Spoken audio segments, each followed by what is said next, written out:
All right, buddy. So go ahead and tell the people your name and where you're from if they haven't seen part one already. Alrighty, my name is Robert LaFleur, and I live in South Florida. And ladies and gentlemen, if you want to go ahead and watch the first part, he goes into a little more detail on why he went to prison. But to sum it all up, you went for murder and you did 31 years in prison, correct? Yes, And you were 16 years old yes, I when was this 16. happened. Yes, And you happen to have gotten out on a loophole, I guess you could say. Not loophole, but a little change in the a little different configuration in the law, correct? And yes, it changed what when you got out of prison, it turned a life sentence into getting out as a reality, correct? yes.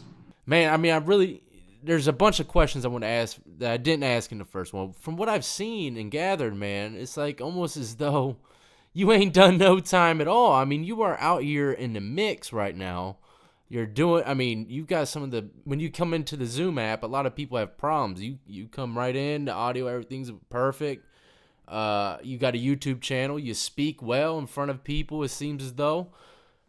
How the hell are you coping with being out after being locked up for so long, man? I got to understand this. I got to get into your mind a little bit. Okay. First thing is this is going to sound wild.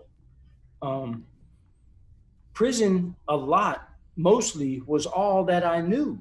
You know, you hear guys run around in prison like something would happen, and they would say, "Oh, if you saw me on the street, you wouldn't have said that," or like, especially like, don't let there be a good looking chick working in the joint, an officer, and a guy try to holler at her, try to get some attention, and she just chumps him off. And then he'll be like, "Oh, if she saw me on the street, she'd run behind me." You know what I mean? Well, Yeah. I never had that disconnect. My identity was in prison. You know what I'm saying? I mean, I had a life sentence, and bigger than that, I had a life. I lived a life in prison, and every prison is, you could look at it like it's a city or it's a state or even it's its own country, and there's a society, there's grades or tiers of society, and I was a guy, I grew up in prison. I played prison sports. I won prison championships. I worked, um, I wouldn't say high impact jobs, but I worked jobs that had a severe level of responsibility as far as to the inmate population. I worked in rec, and Yeah. rec, there's two bottlenecks in prison: the chow hall and the rec yard. If there's 1,000 people at this institution, there's going to be some days all 1,000 of them go to chow, and there's going to be some days that 700 or 800 of them go to rec. Yeah. So, I was always at the focal point of what was going on, Were I you mean, like the main rec guy? Because I know when I was in prison, they had like different rec guys, and the main yes, guy. I Were you was, the? yeah, I was the guy that, everybody else ran something until they ran it wrong. Yeah. When they ran it wrong, that was when the boss man came and said, "Kid, fix this, Yeah. make it work." Yeah. So that was me. Okay. Um, Okay. you know, I, that was pretty much me. That was what I I'm did. sure you've had your share of moves within the yard being the rec man, huh? Seen Oh, some sure. things. And it's like this. I'm just Once digging. I can't wait to get into the stories, man. once when you've been in prison, Yeah.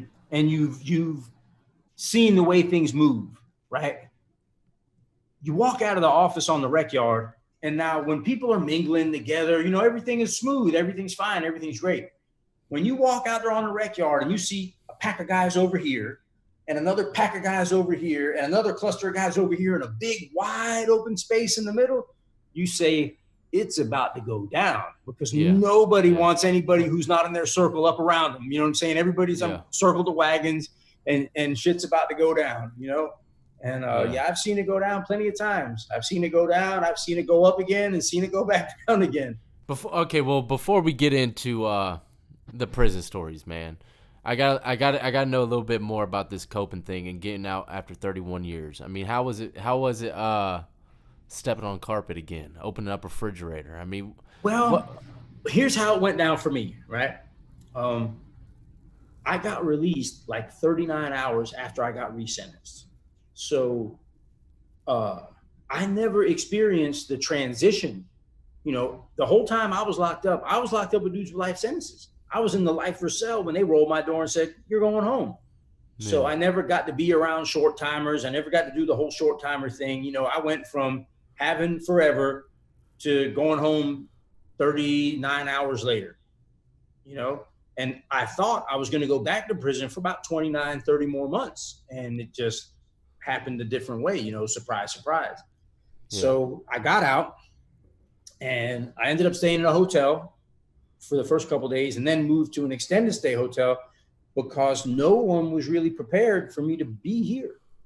And um, Well, I how was was, that hotel, man? How was the it was, bed? How? it was cool. You know, I mean, I had a little kitchenette and um, I was near some stores. I would run to Walmart 2.5 miles away, buy a bunch of food, put it in my insulated backpack.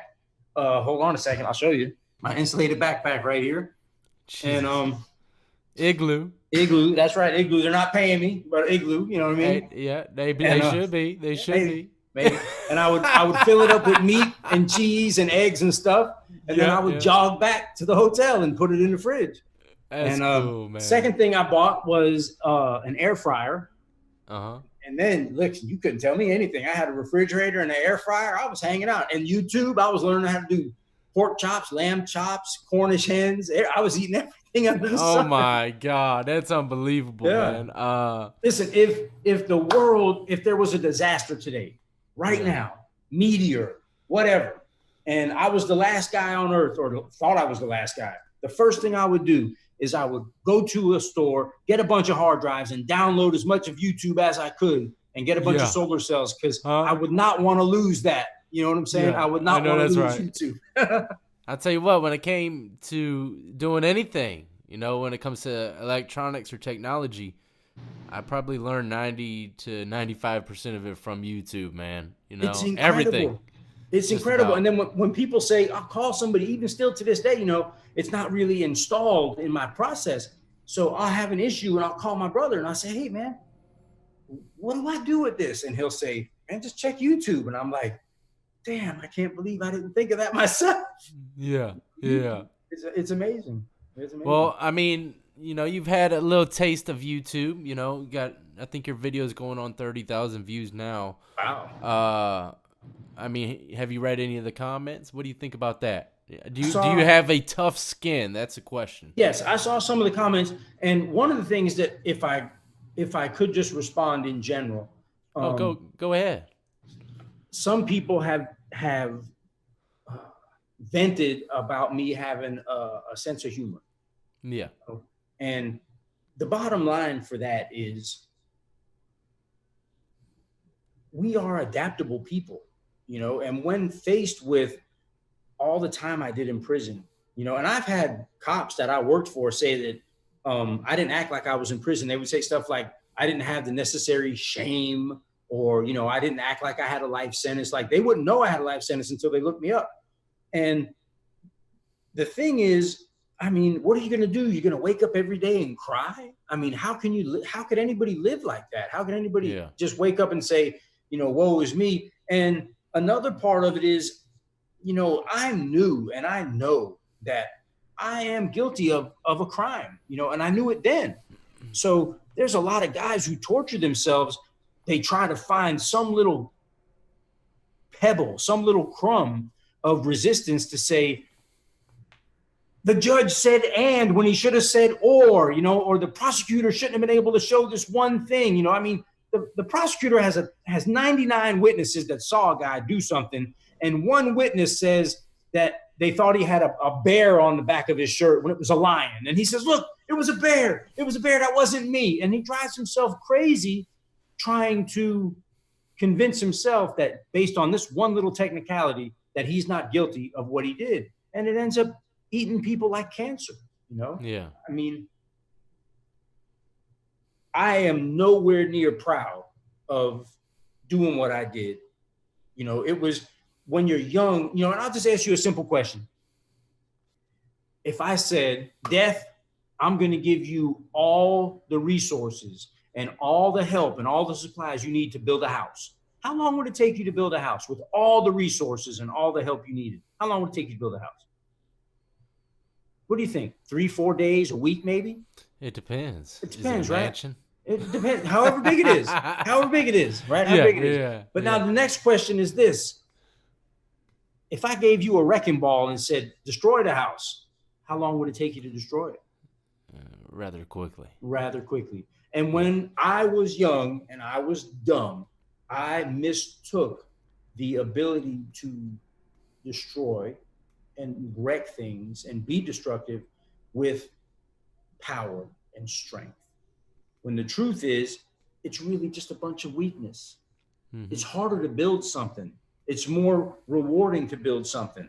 But when I was young, and I can't say when you were young, when I was young, I was confused and I mistook the opportunity and the ability to be destructive with power and strength. And that, because anybody who tells you, oh man, I was just doing this thing and I made one bad decision, look, I really don't find it that way. I can't believe it. I know I made several bad decisions leading up to the situation where I committed this crime. And any one of them, if I was had the perspective to say, I don't need to be doing this. This is not for me. This is dumb. This is bullshit, basically. And it would have been different. However, I did make a terrible mistake, and I know I made a terrible mistake. And after that, it's all about just trying to be better. I can never make up for what I did. There's no way to make up for what I did. And like I said, I'm not proud of what I did, but I'll tell you what I am proud of. I'm proud of there's a lot of good guys that I know in prison, and I'm proud to be their friend. And, I write a lot of guys that are still locked up, and they tell me how I inspire them. And the truth is, they inspire me just as much. You know what I mean? Because I'm trying to be a person that reflects good on them. Because like I said, it could come down to a small number of votes one day to change something in politics, something on a referendum on the ballot. And if I can make a positive impact on enough people, maybe 50 of the people that encounter me or that I encounter will end up voting in that and make a difference. Mm-hmm. So all I can do is be the best person I can be, try to do, try to see the right thing to do and do it, and just count on that it's gonna mean something somewhere down the line. Yeah, well, I mean, it sounds like you got the right, you got the right motion. Thank You you. seem like you got a good head on your shoulders, man. You know what you got to do. And I think that's what shocks a lot of people about your story is you don't really sound like you've done 31 years. You don't give off those vibes.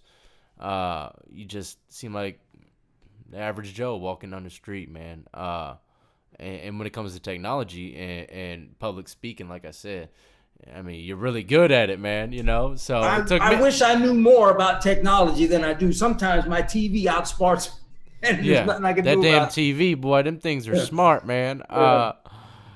Cell phones, man. What about cell phones? What'd you think of those when you? I mean, well, you probably seen some cell phones in I prison, did. huh? I encountered some phones. I mean, I got a DR for a phone back in 2008, and I never encountered anything like these. In prison we call these skateboards. You don't Yeah, see very many of these, and yeah. yeah, it's a very powerful tool. I'll say that it's very powerful. All right, man. Well, let's go ahead and enter into the prison walls for a little bit. You All ready? righty. Okay. You ready for this journey? Okay. Let's bypass, reception and all that. You get to your very first mainline yard. Right. Well, I'll What tell you prison? this now. Listen, when I arrived in prison, it was December 20th, 1988, and all of prison was wide open. Even reception centers was wide open.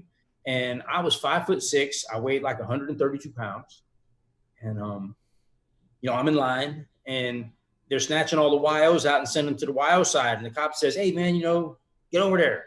So I go stand over there, and they go to calling names. And when he calls my name and he looks, he goes, "Nah, man, get back where you were at."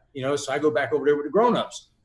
And everywhere we went, I was at a place because, I mean, I was just a kid.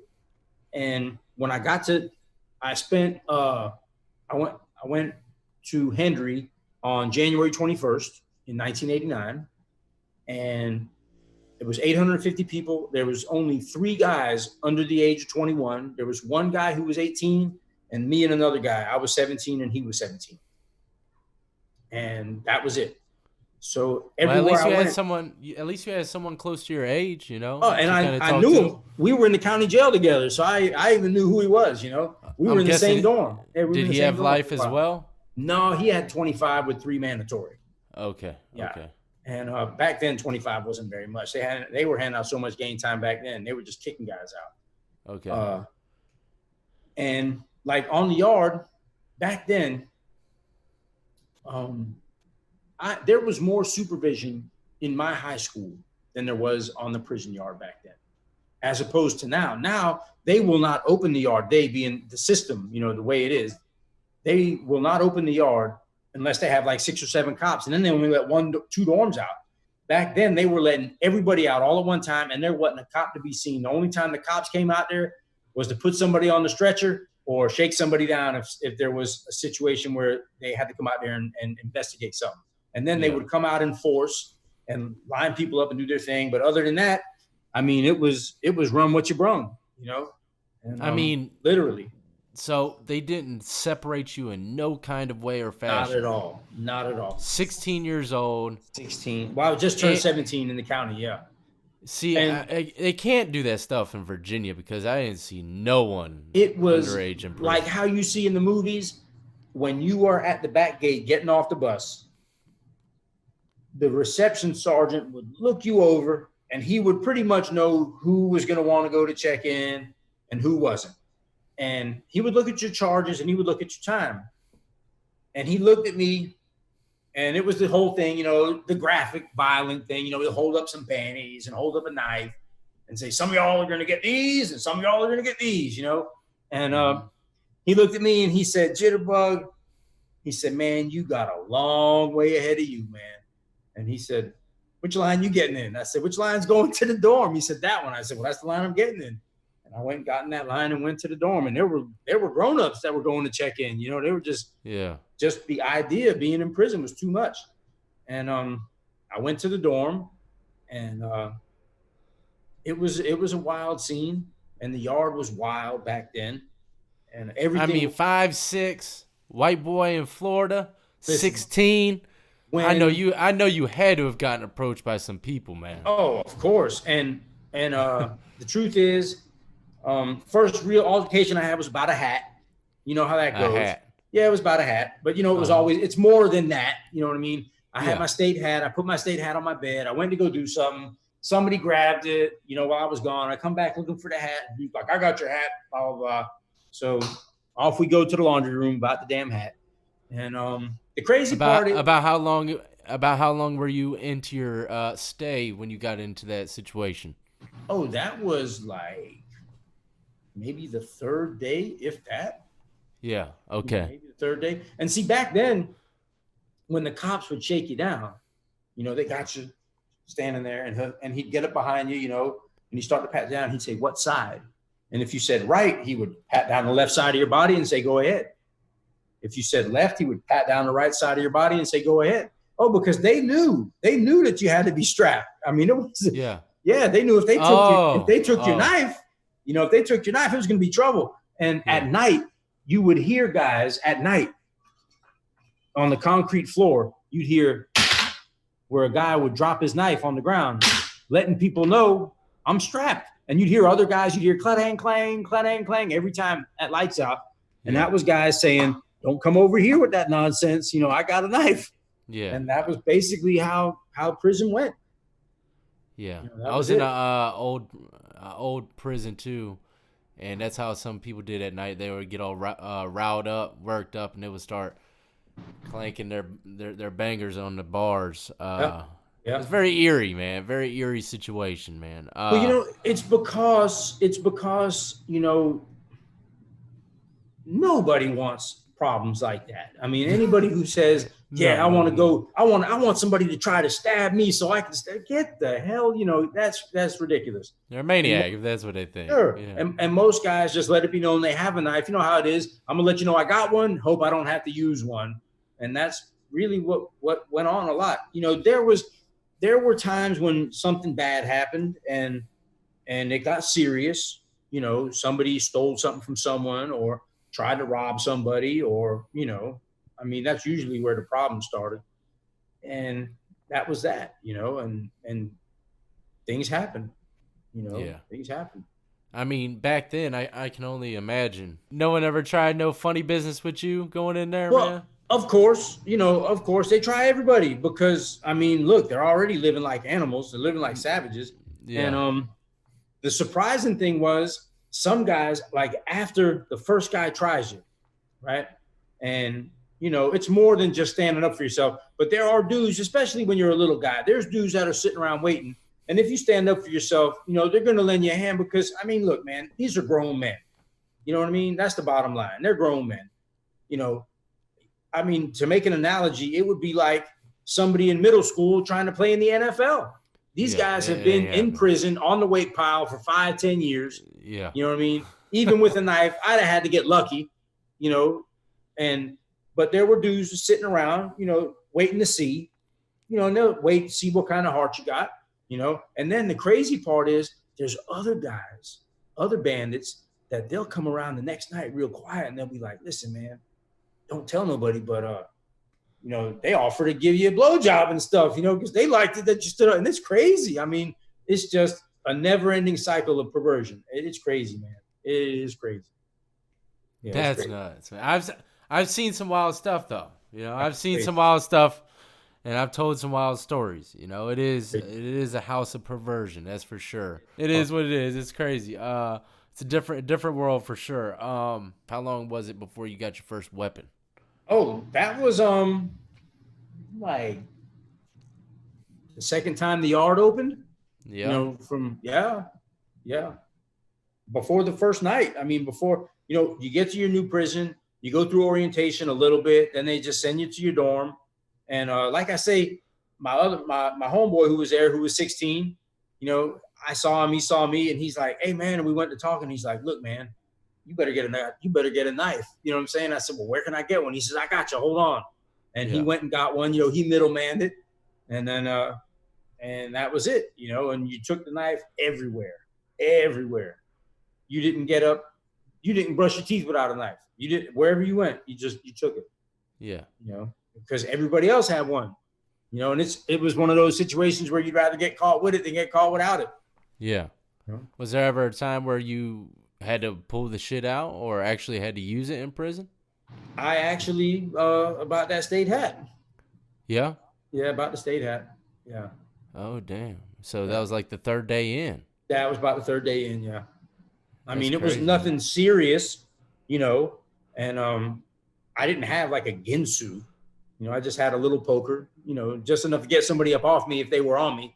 I wasn't Yeah. trying to run around and intimidate and scare anybody. I just had to have something, so I had a little, like a little ice pick stuck out about, about that much, Okay. you know. Yeah. No, You know. enough to back him the hell up. That's right. Where they felt, there was something going on. They needed to turn me loose, I bet you they know. couldn't imagine they were getting stabbed up by a 16-year-old. Well, I mean, and the crazy part was when I came out, and I had the hat, and then Buddy comes out holding himself like that. Yeah. And now everybody's laughing at him and telling him, oh, you better go check in. You can't be in here no more. You couldn't even take a damn state hat. You know what I mean? So it became like a thing. And I ended up getting called to the captain's office, and back then it was like Cool Hand Luke, guys got a big old chaw. And he says, stab